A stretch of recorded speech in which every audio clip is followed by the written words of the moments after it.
If you wanted to be a MAGA Republican, and I don't know why you would, but if you did, there is one skill that you really have to hone in on, and that is shameless hypocrisy, and it is a trait displayed every single day by Karoline Leavitt as she goes up to lie on behalf of whatever idiotic action, statement, or announcement has been made by this criminal administration. But her latest example of hypocrisy might not be so shameless because it is humiliating her boss, and we are going to get into it all. But before we do, if I could quickly ask you to leave a like on this video, and if you haven't already and you enjoy our channel, to hit that subscribe button because it goes a long way in supporting our work. Now, before we can get into this Karoline Leavitt video that is blowing up in Donald Trump's face and humiliating her as well, we got to start with the context of this all, which is Karoline Leavitt still not understanding how tariffs work.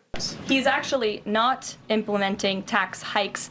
Tariffs are a tax hike on foreign countries that, again, have been ripping us off. Tariffs are a tax cut for the American people, and the president is a staunch advocate of tax cuts. As you know, he campaigned on no taxes on tips, no taxes on overtime, no taxes on Social Security benefits. He is committed to all three of those things, and he expects Congress to pass them later this year. I'm sorry, have you ever paid a tariff? Because I have.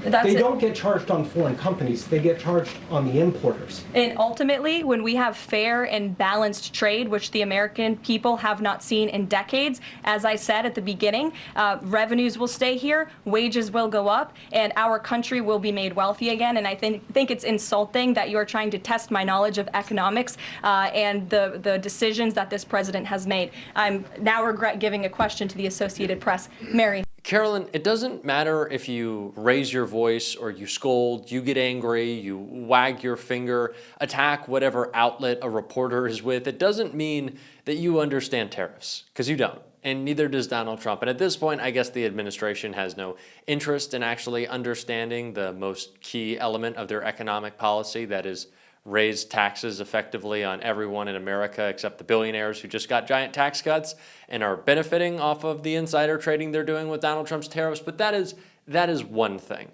That is a separate issue, their complete lack of understanding. What they want out of it is a different issue, because that doesn't seem clear as well. And before we get into the Leavitt video, we got to see how little Donald Trump's administration understands what the outcome of their tariffs really should be. What's the tariff on bananas? Americans, by the way, love bananas. We buy billions of them a year. I love bananas. What's the tariff on bananas? The tariff on bananas would be representative of the countries that produce them. And what's that tariff? Generally 10%. Correct, 10%. Walmart has already increased the cost of bananas by 8%. But as countries do deals with us, that will go to zero. As countries do deals with us, that will go to zero. But the cost is on the American consumer now and on the businesses with the confusion now. Mr. Secretary, I believe you know better.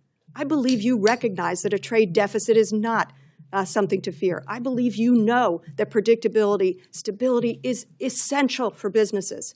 I wish you would show that truth to this administration. And I yield back. Time of the gentlelady is expired. Would you mind, Mr. Chairman, if I make one quick comment to the end? Would that be okay? I'm sorry? Would you mind if I make one quick comment to the representative? Sure. Please. There's no uncertainty if you build in America and you produce your product in America, there will be no tariff. We can't so produce the concept bananas in of America. building in America and paying no tariff is very, very clear. We cannot Fighting build for bananas in not the America. Buy American. That is the cudgel. That is what we see MAGA lean on. We'll just buy American products. Well, what if we can't make those products in America? What if we can't just start bringing bananas to our shores? Like, what if MAGA doesn't understand how trade works? That is the core question here. What if they actually don't get it at all? Well, that is clearly the case in most instances. But there are some items that you can buy in America. Of course, they might cost a little bit more than if you just shipped them from overseas. But Karoline Leavitt, the person pushing most at this point for us to be buying products in the USA, has a different, maybe has a different core ethos when it comes to her purchasing. And it's the latest example of her hypocrisy that's humiliating Donald Trump's plan. Karoline Leavitt gets suspiciously unpatriotic birthday present. The White House, while urging Americans to buy domestic, appeared to gift the press secretary an item from a foreign company. Donald Trump wants Americans to buy American, but Karoline Leavitt appeared to score a French luxury gift for her birthday. White House staff threw a surprise birthday for the press secretary Thursday, captured in a video posted to Instagram by Trump's communication advisor Margot Martin. Leavitt, who turns 28 on Sunday and is the youngest person in U.S. history to hold her post, happily exclaims, "This is so embarrassing," as she enters a festively decorated room while staffers sing happy birthday. As you can see here, one of the many gifts for Karoline Leavitt was a Louis Vuitton bag. Balloons and several gifts are arranged on a chair, one of which appears to be a gift bag from French designer Louis Vuitton, easily recognizable by its colored paper and dark blue handles. The White House did not immediately respond to the Daily Beast's request for comment. Trump, of course, has waged a global trade war, slapping tariffs on longtime allies to reshape international commerce in favor of American companies. Louis Vuitton, as its name suggests, is not among them. Tariff rules for thee, but not for me. That is the theme of this administration. Also, what happened to the man of the people, the Karoline Leavitt of the people? The non-elite working class administration full of billionaires and white-collar criminals that we were promised at the beginning of Donald Trump's term? Are we just flaunting our expensive bags? Barack Obama can't wear a tan suit or order Dijon mustard without being called out, but Karoline Leavitt just gets to stack up the leather from France and it's not a problem? Really? These are the double standards that we're living by? This is actually happening in this administration while things get more expensive for everyone else? Karoline Leavitt's on designer bag number 13 from her 90-year-old husband who they met because he's got a couple bucks that he gave to her campaign, which, by the way, still owes hundreds of thousands of dollars in unpaid debt. Now, I'm kind of just going on a Karoline Leavitt rant here, but I think it's all okay because this is just humiliating. The hypocrisy is staggering, especially in the face of rising prices, which we can see right here. All right, there's more breaking news coming into the Situation Room right now. Walmart warning this morning it's raising some prices because of tariffs. This comes with the company just releasing a new report about its outlook for the rest of the year. I want to go live right now to CNN business and politics correspondent Vanessa Yurkevich in New York. Vanessa, you were on that call. What more can you tell us?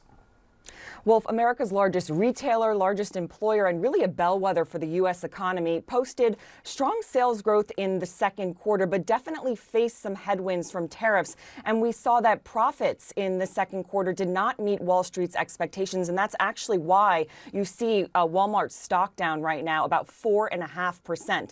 Listen, tariffs was the big point of conversation on this 1-hour call with investors.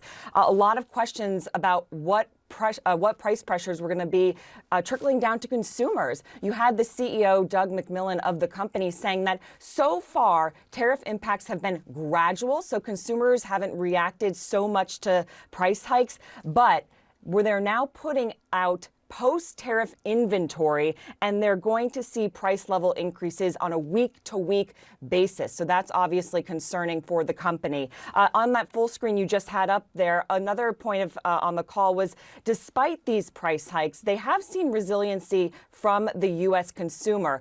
Ultimately, Walmart still has some of the best prices, and that's why you're seeing increases in the grocery department. You're seeing increases in consumer spending on e-commerce. They did bring in a lot of inventory ahead of tariff hikes, and that's why they've been able to mitigate a little bit better. Walmart also raising their full-year economic outlook, talking about being able to mitigate some of these price pressures a lot better than other retailers. Walmart, Wolf, obviously is in a much better position because of size and scope to absorb some of these price pressures because of tariffs. A big comparison to just yesterday with Target talking about the loss of sales in the second quarter and seeing consumers pulling back. Walmart saying that they are expecting to see growth the rest of this year despite having to raise prices on some of their items. Wolf. This administration fundamentally does not care about any of their promises, and it seems like especially the promises most core to Donald Trump's campaign, which was affordability, something he has not only not delivered on, but in fact returned the opposite. things are less affordable. Things are more expensive. The most essential items that we talked about on the campaign trail, the cost of beef, dairy products, eggs, and coffee, which is exploding in price right now. And Congressman Ro Khanna, he's got a solution for that. I have to say, your bill on repealing the coffee tax is possibly the most perfectly targeted way of identifying what the Trump tariffs actually do. You know, Lawrence, I appreciated your explaining that. Even Richard Nixon, when he had tariffs, exempted coffee. I mean, a coffee tax is not going to create jobs in Johnstown, Pennsylvania, or Ohio, or Michigan, or any part of America. We only produce 1%, and that's why I'm working with Representative Don Bacon to introduce a bill to repeal the coffee tax. And this is actually something that many Americans are upset about. Look, we have a history in this country. We started the revolution fighting a irrational tariff against tea. I don't think it's wise to tax Americans' coffee. And it just shows the total irrationality of these tariffs. It's like, why would you tariff something which isn't going to create jobs here and simply is going to raise the price of coffee for Americans when they start their day? Yeah, the textbook case for tariffs, which is a rare case, was actually Harley-Davidson when they were the only motorcycle manufacturer left in the United States. It was during the Reagan administration, and they got a 5-year tariff on foreign motorcycles from Japan and from Germany. And Harley-Davidson themselves, as a company, recovered with the protection of that tariff. They were able to raise money, they raise their prices a bit. They were able to innovate on how they built their motorcycles. And Harley actually asked for the tariff to be removed after 4 years. And Harley is now a tremendously thriving business. But that's because we were trying to preserve a product that was made in the United States. We don't have a coffee industry. We don't have coffee farmers to support by blocking coffee or raising the price of coffee from Colombia. This is exactly how Democrats need to be messaging right now, in my opinion. Don't get too cute with it and don't try to connect too many things. Donald Trump's idiotic tariffs make no sense, and they're not direct. They're not trying to accomplish anything. They're just hurting you. So let's repeal them in a very specific way. Of course, we could do a broad tariff action. Republicans aren't going to get on board with that. But this allows us to talk about and frame the issue in a way that it makes sense and is easily digestible. That is important messaging. We're going to keep pushing it on this show. And if you want to support that, as always, you can hit that subscribe button, leave a like on this video. And if you stuck around to the end, drop a blue heart in the comments. And until next time, I'll see you soon.